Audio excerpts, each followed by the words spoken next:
or the ovary. When we get a patient in, how do you sort this out? Benign tumors are commonly smooth-walled, cystic, mobile. They typically are unilateral, smaller than 8 centimeters. Malignant tumors are usually solid or complex, meaning both solid and cystic. They tend to be bilateral. They're irregular to palpation. They're fixed, associated with nodules. Often you have ascites, usually associated with malignant tissue. The differential diagnosis for these varies with age, and premenarchal girls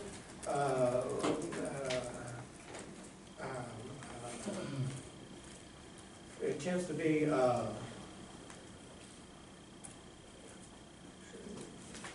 so in premenarchal girls or postmenopausal females, an adnexal mass is always worrisome.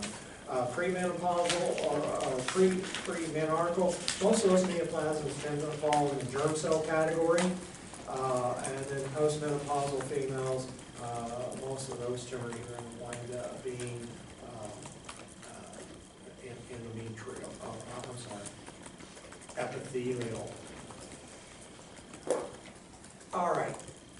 So, from a practical standpoint. You guys are primary care physicians, and I come in and I say, Doc, I'm bloated. I'm gaining weight. I'm getting distended. I just eat a bite or two. I'm full. I'm getting acid reflux. I can't get comfortable. I lay down. I'm so distended. I get short of breath. So here you hear. Bloated, I'm gassed up, early satiety, acid reflux. Are you thinking GYN? What are you thinking? Yeah. And you know what, that's what I want you to think. When you're getting pimped about the signs and symptoms of ovarian cancer, I want you to think GI.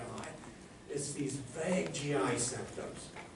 That's what it sounds like your primary care physicians too, so it's not uncommon for me to see a delay in diagnosis in these patients. By the time they get to me, we oftentimes have been embarked upon a big GI workup, and we're getting an EGD, we're getting a colonoscopy, we're getting a hiatus scan, and then somebody does a pelvic or they get some image and they go, oh crap, what is that?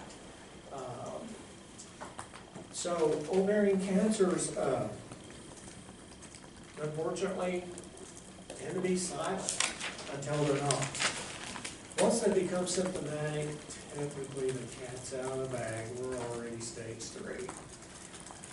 When do I find a stage 1? It is typically an incidental finding. We were imaging for something else, we were operating for something else. It isn't because we're good at finding early stage ovarian cancer. We're not. When we do find it, these ladies just got lucky. We are trying to find a marker that will help us sort this out earlier, but right now the primary marker we use is CA-125. You guys heard that? Anybody know anything about CA-125s?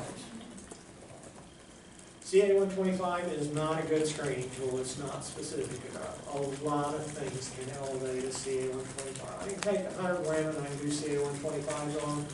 I guarantee you, almost guarantee you, that I will find an elevation. What am I going to do with that number?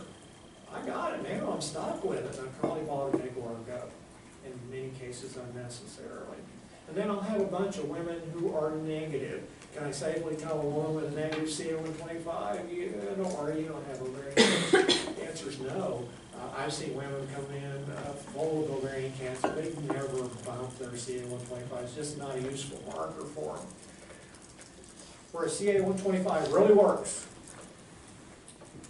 you got a lady with a pelvic mass. I always want you to get a CA-125 in a lady with a pelvic mass. Not that it's going to drive my decision, but I want that baseline. What tends to drive our decision making on these ladies is our imaging and our physical exam. For instance, if I get a CAT scan in and I'm seeing complex solid cystic adnexal or ovarian masses, I'm seeing omental caking. momentum, we all know what that is, a fatty grape that hangs out. Sometimes it just gets loaded with metastatic ovarian cancer, all caked up. It's just disgusting looking when we take it out. I'm seeing ascites, I'm seeing rectoperitoneal lymphadenopathy. At this point, it doesn't really matter much what the CA-125 is. This looks like ovarian cancer. If I've got an elevated CA-125, well, that's just another piece of the puzzle. By far and away, what we want to do with somebody that we think has ovarian cancer is we want to get them to surgery, get them a good debulking procedure, preferably by a GYN oncologist. So we go to the OR, we open that lady up, yeah, that's ovarian cancer. We get her surgery done, get her on chemo, we start seeing that CA-125 respond. It'll be a good marker to help us follow that patient. In fact, not uncommon to get a lady through her surgery, the chemo, clinically free disease, normalize her CA-125s. A year or two later, that CA-125 start going back up. Diagnostic, she's recurred. Preoperatively, it is just a piece of the puzzle. As I said, there's a lot of things that can elevate a CA-125. Anything that irritates the peritoneal cavity can elevate a CA-125. Endometriosis, common offender. I had a lady get sent to me that was full of ascites, 9 months pregnant, gotta be cancer, sky high CA-125. No, she has cirrhotic liver, she's dumping ascites, it was irritating the peritoneal cavity, had nothing to do with cancer. CA-125, good tool if you use it right, but boy, if you use it wrong, it's going to take you down some blind alleys, okay?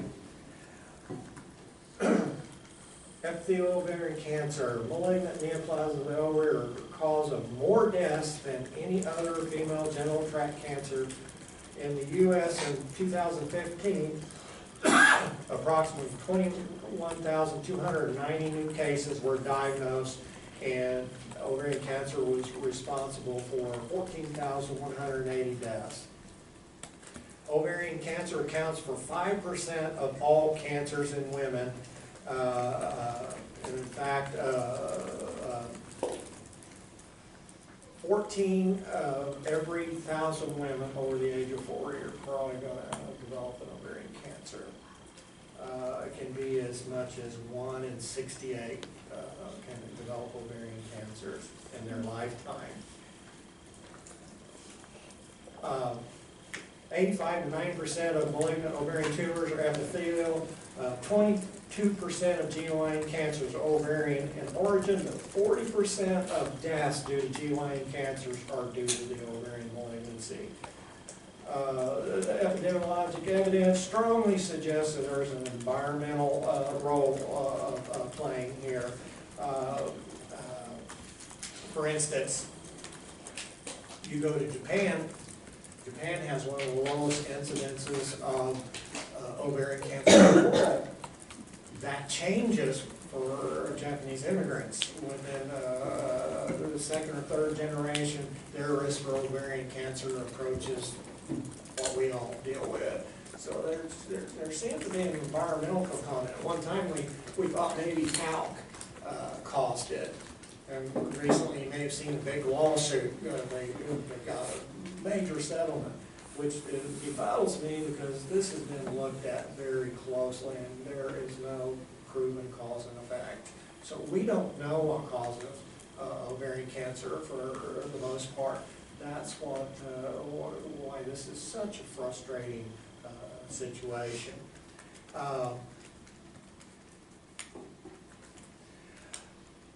What might give you some decreased risk for ovarian cancer? The key to this question is think ovulation. The more I ovulate, the higher my risk is. Okay? What decreases your risk? Multiparity, having babies, breastfeeding, birth control pills seem to help. In fact, it shows that it gives you like an increased protection for 10 years, even if you're no longer on the birth control pill. Tubal ligation helps. There's some evidence that on some of these diseases, this process actually begins in the tube. Even better is removal into self-injectomy. So what might, late onset of menarche, early onset of menopause might help. So what might increase your risk? Just the opposite, not having any babies, not using birth control, no breastfeeding. At one time we thought infertility drugs might increase your risk, and that's been looked at, and there has not been any proven cause effect to that.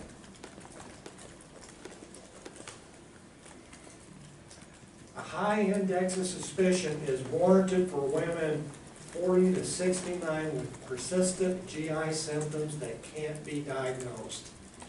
You got that situation, you got, like I said, a lot of times it sounds like GI, but if you don't have GYN in your differential, you're not making that diagnosis. Somebody else is going to make it for you. So you've got to have it in your differential. There can be a familial trend to ovarian cancers. Lynch syndrome, some of those patients. Even bigger though is what we've all been hearing about lately is BRCA, BRCA1 and 2s. What are patients at risk for BRCA patients? Breast, ovary, maybe endometrial. BRCA1, your risk of an ovarian cancer is anywhere from 39 to 46% of those patients. BRCA2, 10 to 20% of those patients. Family history of breast or ovarian cancer, particularly before the age of 50 in first order relatives or in Ashkenazi Jewish ancestry are risk factors for BRCA mutations. What do we recommend for these patients? We recommend prophylactic mastectomy, prophylactic oophorectomy after childbirth or at the age of 40. It doesn't preclude them from the potential of getting a peritoneal primary that looks just like an ovarian cancer, but it significantly reduces their risk. So BRCA, if you got patients you're seeing a trend in their families, I'll ask the question, have you guys had any genetic testing? If they haven't, that might need to be considered.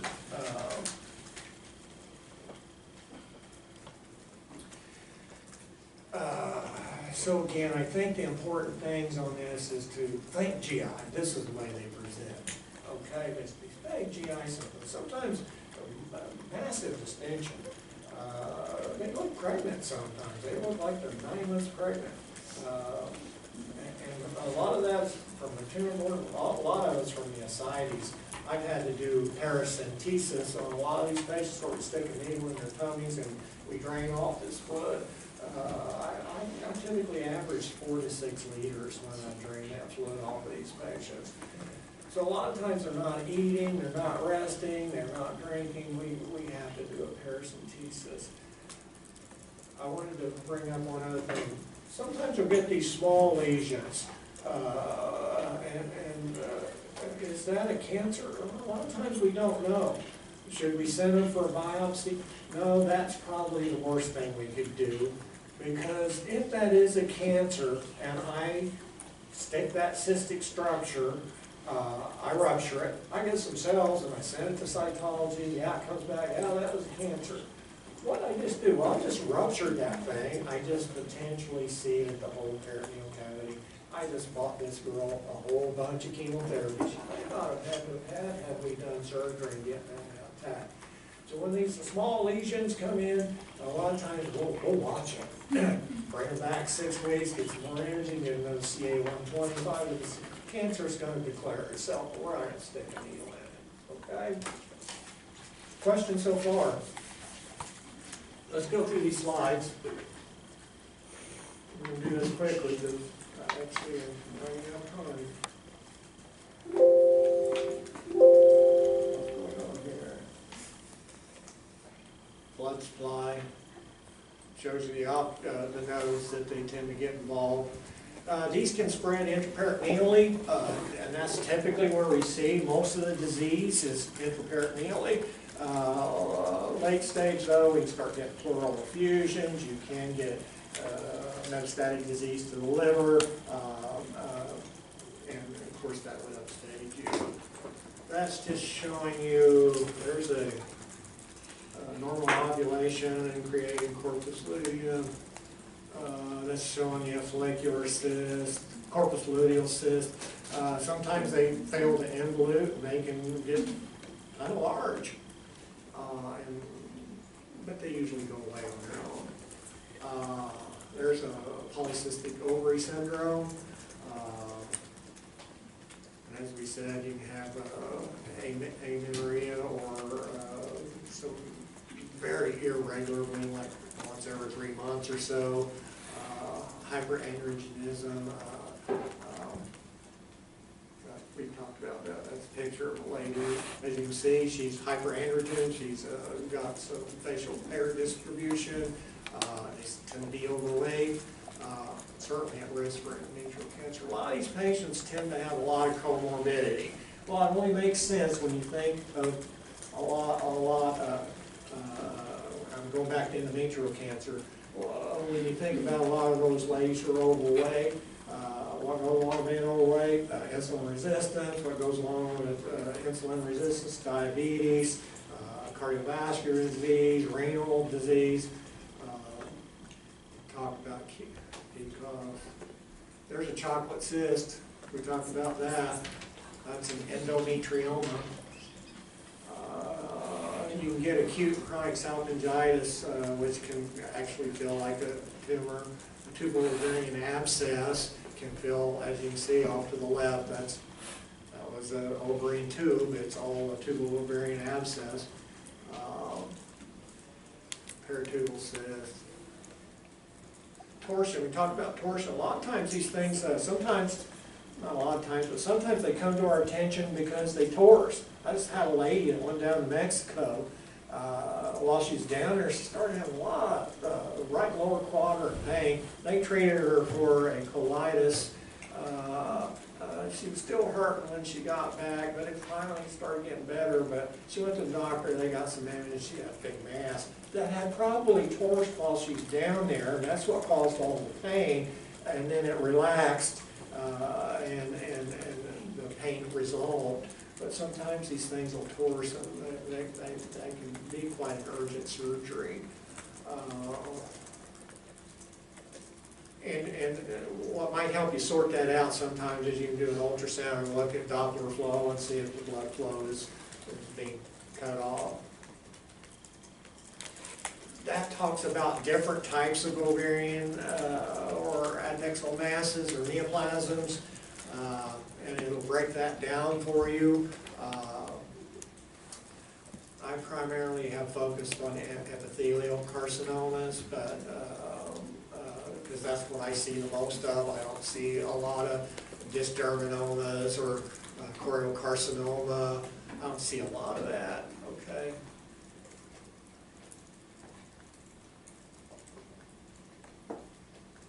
All right, that shows you, as you can see, malignant tumors, epithelial proliferation is marked. There's always atypia, high active mitotic count, and it's invasive. That's just a little cartoon on the areas that different tumors tend to arise, different types. Again, I've been doing this for 30 years, and I just have not seen a lot of these germ cells or these sex core tumors. I've seen one or two, but they still present pretty much the same way, okay? So all these things tend to present with a palpable adnexal mass and those types of symptoms. Serous, it's probably the most common epithelial tumor is the serous tumors. A lot of these are serous adenofibromas. They can be huge. I mean, it's amazing how big some of these tumors can be, and they're still benign. So cystadenoma is benign, cystadenofibromas is benign. Serous borderline tumors kind of between benign and there's some. They look like they got cancer tissue, but you can't find any evidence that it's invading anything. So it's a serious borderline. We tip surgery, that's usually just a surgery management. Serous cyst adenocarcinoma is typically be surgery and adjuvant therapy. There's a cyst adenoma.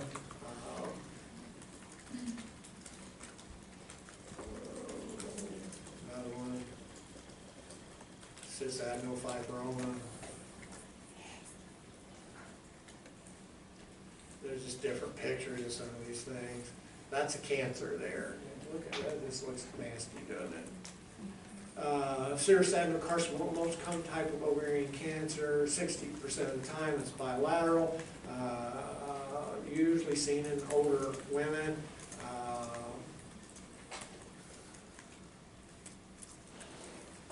And we talked about BRCA, risk 45% of those patients are probably going to wind up with a cancer if we don't do risk-reducing surgery. Sonoma bodies, that's an interesting thing. Usually that used to be, and still is to a great degree, if you see sonoma bodies as pathognomonic for ovarian cancer.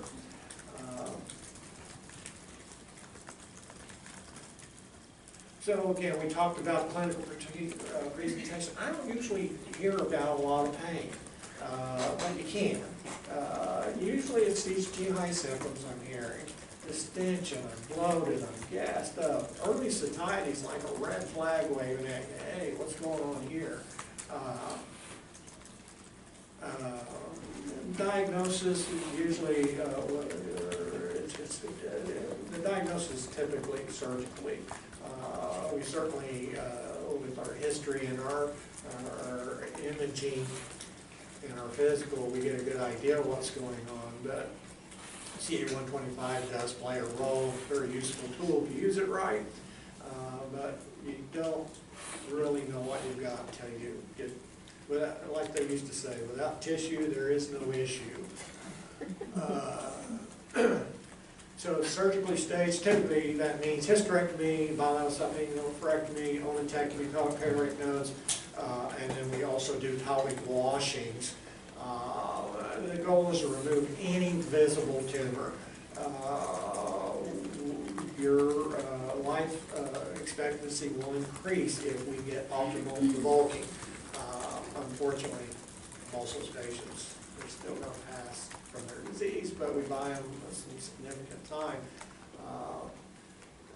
if we can ultimately debulk. That's ovarian cancer, as you can see, bowel, it's involving everything. Got out of the ovaries, now we're this is at least stage 3. That's what's so problematic about this, is that it coats the bowel surfaces. Sometimes you go in there and you put your hand on the peritoneal cavity and feel that, and it just feels like a snow tire, or it feels like sandpaper. It's all this fine spread of this tumor. Well, it gets all over bowel surfaces and causes bowel obstruction, causes bowel inmotility, and unfortunately, oftentimes that's one of the things that leads to death, is they just starve to death. They no longer have functional bowel. It's horrible. As you can see, that will show you some survival. And once that's demonstrating is the residual tumor. As you can see, if I get you below 1 centimeter of visible disease, I can buy you a few months. That's showing you different types of adjuvant therapy. What that's showing you is a intraperitoneal chemotherapy. Most of the time we do IV chemo. We have done intraperitoneal chemo. That's where we actually infuse your peritoneum with chemo, much like peritoneal dialysis. We bathe the tumor in the peritoneum, and then it gets absorbed. So and we also get it to the IV. But I don't really guys need all that. That gives you a survival. So we're again, we're looking at another benign lesion.